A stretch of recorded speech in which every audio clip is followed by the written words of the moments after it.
Доброй раніцы. У эфіры інфармацыйная праграма «Рэпарцёр». У студыі Маргарыта Шыбукова. Сёння ў Гомелі працягне работу міжнародны семінар па пытаннях кіравання сітуацыяй у аддалены перыяд пасля ядзернай аварыі. Вопыт Беларусі вывучаюць прадстаўнікі 13 краін свету. Думкамі спецыялістаў пацікавіўся Олег Сенцюроў. Амаль 30-гадовы вопыт Беларусі па пераадольванні чарнобыльскай катастрофы сёння вельмі запатрабаваны ў свеце. Нягледзячы на ўсё больш сучасныя тэхналогіі, спецыялісты не выключаюць магчымасці новых радыацыйных катастроф.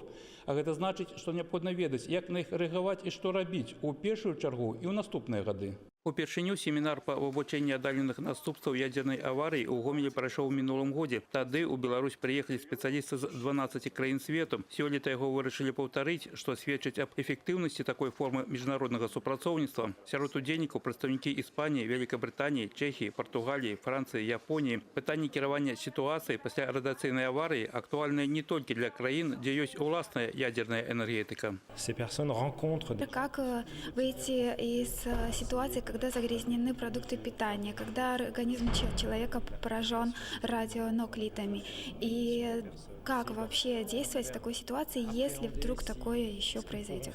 На працягу 5 дзён вывучэння беларускага вопыта ліквідацыі ядзернай катастрофы, абмен думкамі, наведванне спецыялізаваных медыцынскіх устаноў і пацярпелых тэрыторый не выключаюцца і сустрэчы з насельніцтвам. За 30 гадоў людзі навучыліся жыць на паставарыйнай тэрыторыі, але тут таксама былі свае складанасці. Бяспека харчовай прадукцыі – гэта адно з пытанняў, якое плануецца абмеркаваць. Люди должны знать правила определенные, но на самом деле на сегодняшний день уровень уже гораздо ниже загрязнения, и практически он приближен к нормальному. Ну и в принципе люди уже имеют довольно хорошее знание в данной области, чтобы защитить себя. Разом з тым, калі меркаваць па першых выніках работы семінару, пакуль адзінай думкі наконт аддаленых наступстваў чарнобыльскай катастрофы у спецыялістаў з розных краін няма. У самой Беларусі драматызаваць сітуацыю не імкнуцца, але перспектывы ацэньваюць дастаткова асцярожна. У усялякім разе ў наступным годзе павінна пачацца рэалізацыя яшчэ адной дзяржаўнай чарнобыльскай праграмы. Асноўныя прыярытэты захоўваюцца: сацыяльная абарона насельніцтва, ахоўныя мерапрыемствы ў сельскай і лясной гаспадарках, навуковае суправаджэнне праграм і сацыяльна-эканамічнае развіццё тэрыторый. Правда, тут есть одно нововвядение. Приоритет будет отдаден проектам, которые пропонуют сами территории. Применение защитных мер в сельском хозяйстве, допустим, это приносит свои плоды.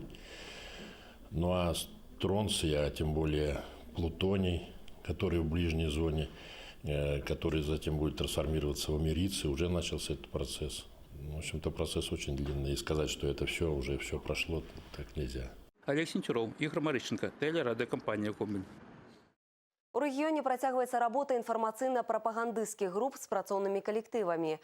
З работнікамі рэспубліканскага унітарнага прадпрыемства «Гомель-Энерга» сустрэліся прадстаўнікі мясцовых органаў улады, дэпутаты і супрацоўнікі пракуратуры.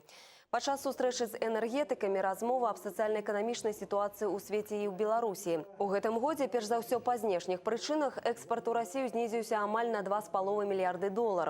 Удвая скараціліся аб'ёмы паставак ва ўкраіну. Усё гэта прыводзіць да росту запасаў гатовай прадукцыі. У сувязі з гэтым зараз ва ўрадзе распрацавана праграма, рэалізацыя якой павінна палепшыць сітуацыю. Калі раней работа прадпрыемстваў ацэньвалася перш за ўсё па аб'ёмных паказчыках, то зараз упор прапануецца рабіць на прыбытак і рэнтабельнасць. Значная ўвага будзе ўдзяляцца пытанням эканоміі рэсурсаў. У гэтым сэнсе можна азначыць і унітарнае прадпрыемства «Гомель-Энерга». Адначасова з гарантаваным забеспячэннем спажыўцоў электра- і цеплаэнергіяй тут вядзецца маштабная работа па мадэрнізацыі вытворчасці, ідзе магчыма пераход на мясцовыя віды паліва. Толькі за першае паўгоддзе яго выкарыстана амаль на 10% больш, чым планавалася.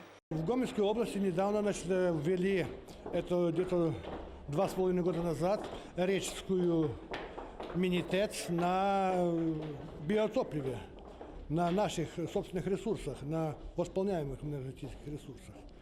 Ну, планируется вот котла на Молодской ТЭЦ, тоже на местных видах топлива. И идет в данное время реконструкция Гомельской ТЭЦ-1. Там будет современное энергетическое оборудование мощностью 25 мегаватт, китайского оборудования с помощью кредита Всемирного банка. У Гомельскім раёне адбыўся першы з'езд гільды майстроў і рамеснікаў Беларусі. На пасяджэнні зацвердзілі статут і структуру грамадскага аб'яднання. Ініцыятыва па стварэнні гільды нарадзілася ў Гомельскай вобласці. Водгук ініцыятыва знайшла ў Мінскай і Гродзенскай абласцях. Жаданне ўступіць у арганізацыю выказалі больш за 100 чалавек.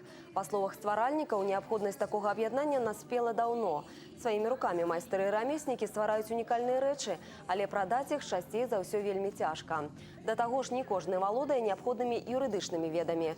А таму галоўная задача гільды – абарона правоў майстроў і рамеснікаў, дапамога ў збыце работ.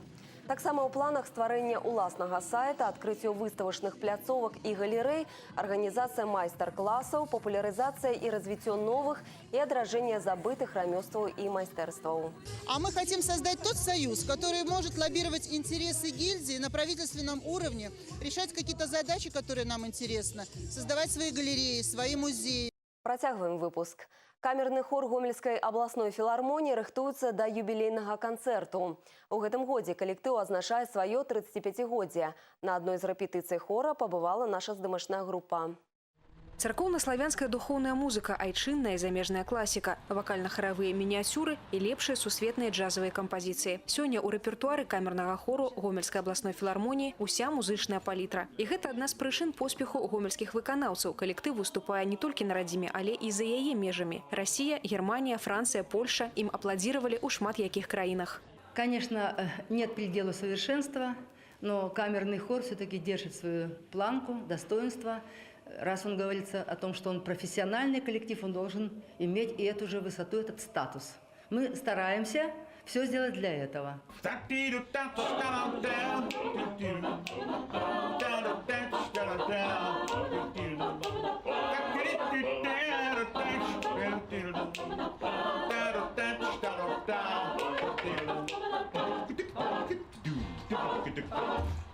На пачатку 80-х камерны хор Гомельскай абласной філармоніі стаў першым прафесійным калектывам гэтага жанру ў Беларусі. Сёння 24 артысты выконваюць музычныя творы, якія напісаны ў разліку на куды больш значную колькасць музыкантаў. Гэта, кажуць, вялікая нагрузка на голас, але калі ўсё атрымліваецца, задавальненне ні з чым не параўнальнае. Чтобы не было одноразового, однобоко. Хочется чего-нибудь такого. Как оно получается, уже другой вопрос. Что нового? А новое, в принципе, каждый день. И в жизни, и в работе. Юбілейны канцэрт запланаваны на 6 кастрычніка, а пакуль штодзённыя рэпетыцыі па 3 гадзіны, плюс яшчэ некалькі гадзін на самападрыхтоўку. Урэшце гледача неабходна прыемна здзіўляць, тым больш на ўласным юбілеі. Мы должны вынести все свое мастерство, профессионализм. Я думаю, что мы должны удивить, как всегда, наших слушателей и, конечно же, возвести их возвышенному к слушанию прекрасной музыки. Олег Сенцюров, Ольга Коновалова, Евген Макенко, телерадиокомпания «Гомель». Пра падрыхтоўку да юбілейнага канцэрту камернага хору Гомельскай абласной філармоніі і планы на новы музычны сезон. Пойдзе размова сёння ў праграме «Дыялог» тэлерадыёкампаніі «Гомель». Госцей студыі стане мастацкі кіраўнік і галоўны дырыжор камернага хору Алена Сакалова. Глядзіце праграму 18 гадзін 10 хвілін на тэлеканале «Беларусь-2». Онлайн-трансляцыя даступна на сайце тэлерадыёкампаніі «Гомель» www.tvr-gomel.by. Свои пытанні госці праграмы вы можете задаць, патэлефанаваўшы па нумары прамога эфіру ў Гомелі 77 68 45. У першыя тыдні навучальнага года ў школах Гомеля праходзяць сустрэчы супрацоўнікаў дзяржаўтаінспекцыі з вучнямі. У гульнявой форме дзеці даведваюцца аб асноўных правілах дарожнага руху. Адно з такіх мерапрыемстваў прайшло ў гімназіі нумар 14. Пачалося мерапрыемства з відэаінфармацыі аб міжнароднай акцыі «Тыдзень мабільнасці».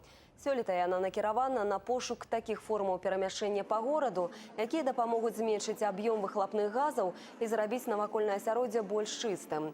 Затым з вучнямі правялі віктарыну па правілах дарожнага руху. Зразумела, адказныя бацькі пастаянна напамінаюць сваім дзецям, як весці сябе на праезнай частцы альбо нават у сваім двары. Але ў статыстыцы дарожна-транспартных здарэнняў усё роўна рэгіструюцца аварыі з удзелам дзяцей. Так, за 8 месяцаў на Гомельшчыне адбылося звыш 30 няшчасных выпадкаў з удзелам непаўналетніх. Таму падобныя сустрэчы, асабліва пасля летніх канікулаў, неабходныя, лічаць супрацоўнікі Дзяржаўтаінспекцыі. Каждый новый день для юного участника дорожного движения начинается со школы. Многие из учеников добираются на общественном транспорте, либо идут пешком, и почти каждому по пути необходимо перейти проезжую часть. Администрация многих школ в первые недели учебного года позаботились о своих учащихся и вспоминают в игровой форме, в форме викторин, утренников правила дорожного движения. 14 гадоў таму беларускі дзіцячы фонд упершыню вырашыў заняцца экалагічным выхаваннем. Пасля гэта ідэя пераўтварылася ў абласны экалагічны конкурс «Зялёны вітамін». Ужо ў 13-й раз мерапрыемства прайшло ў Гомелі. Традыцыйна конкурс праводзіцца падчас дабрачыннай праграмы «Юныя таленты» і «Экалогія 21 стагоддзя». Яго асноўная задача – спадзейнічаць экалагічнаму выхаванню і адкрываць дзецям новыя магчымасці вывучэння навакольнага асяроддзя. Удзел у конкурсе «Зялёны вітамін» прымаюць выхаванцы спецыялізаваных навучальных устаноў, а ў гэтым годзе упершыню рабяты са шматдзетных сем'яў. Творчы патэнцыял прэзентавалі 37 пляцовак. Удзельнікі падрыхтавалі больш за 300 экспанатаў з прыродных матэрыялаў. Сохранить нашу землю, сохранить нашу природу – это, конечно, наша главная задача.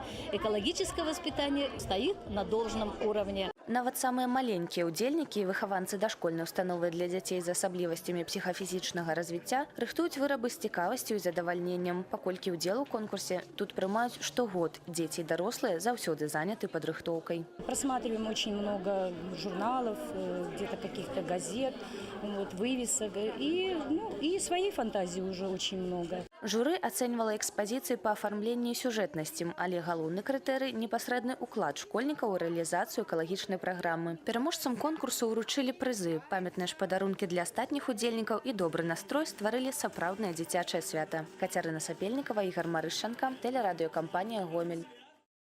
І на гэтым пакуль усё. За развіццём падзей сачыце па нашых выпусках. А я з вамі развітваюся. Да пабачэння.